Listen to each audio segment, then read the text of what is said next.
Oh hey, didn't see you there. So yes, this is gonna be yet another Defense of Slytherin videos, and yes, I know that they're all over YouTube with the Super Carlin Brothers and Screen Prism both putting out great examples of why everybody should stop hating on the snakes. But since it's my house, I thought I would toss in my 2 cents as well. So if you're like me, when you tell people that you are a Slytherin, you're immediately met with that cold silence where you can tell that they're contemplating if this friendship with you is gonna work out because now they have immediately decided that you are probably low-key super evil.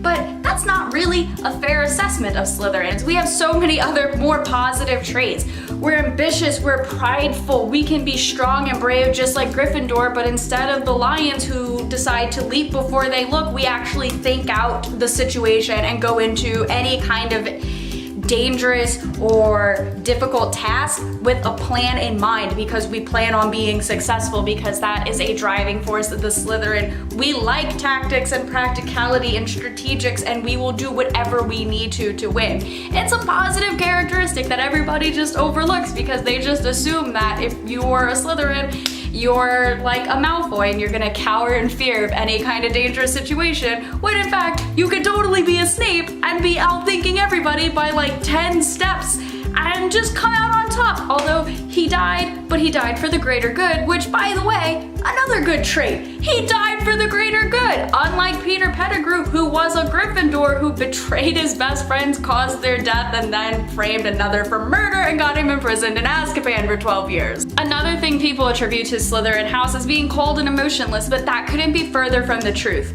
The Slytherin element is water, and like water, Slytherins are very fluid. We go with the tide that's around us, and instead of going in brash and blazing like a Gryffindor, just screaming our emotions and wearing our heart on our sleeves, the consummate Slytherin is very, very aware of what's going on around them and how the tide is shifting and acts accordingly. We're not gonna start screaming about if we're upset about something if it's not in our best interest to tell you so. So another thing that we should probably talk about is the fact that the book is told through Harry's perspective, and Harry is a Gryffindor, but he's just told that, oh, well, you know, bad witches and wizards are in Slytherin, and then he immediately tells the Sorting Hat, not Slytherin, not Slytherin, not Slytherin, not Slytherin. And the Sorting Hat even asks him, why don't you want to be in Slytherin? You could do great things in Slytherin. And Harry's like, no, not anything but Slytherin. He's willing to be put into Hufflepuff instead of going to Slytherin just because somebody in passing that he just met decided to tell him that, you know, only bad people are in Slytherin, and Harry just took this as a fact.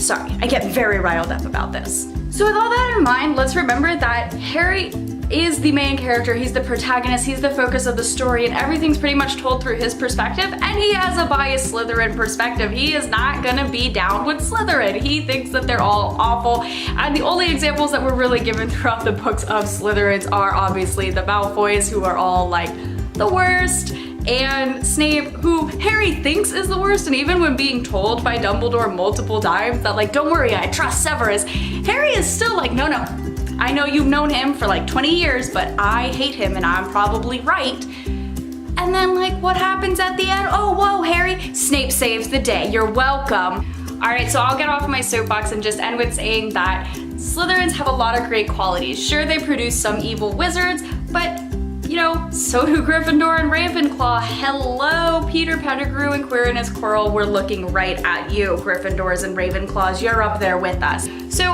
when you see somebody who identifies as a Slytherin, maybe take a step back and don't judge them, because that's essentially doing exactly what you're accusing Slytherin House of doing all the time, so now you're just a hypocrite.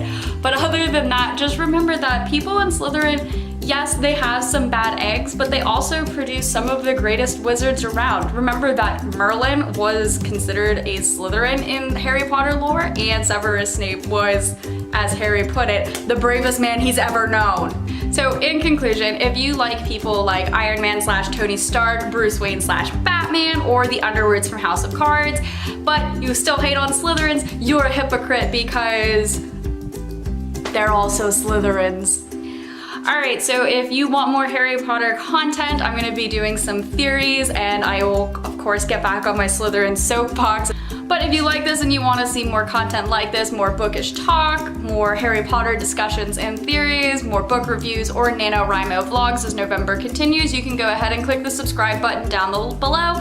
hit the bell for notifications, go ahead and leave a thumbs up. You can follow me on Instagram. I have my username down below, or you could follow me on my blog. The link is also down below, and have a great day, guys.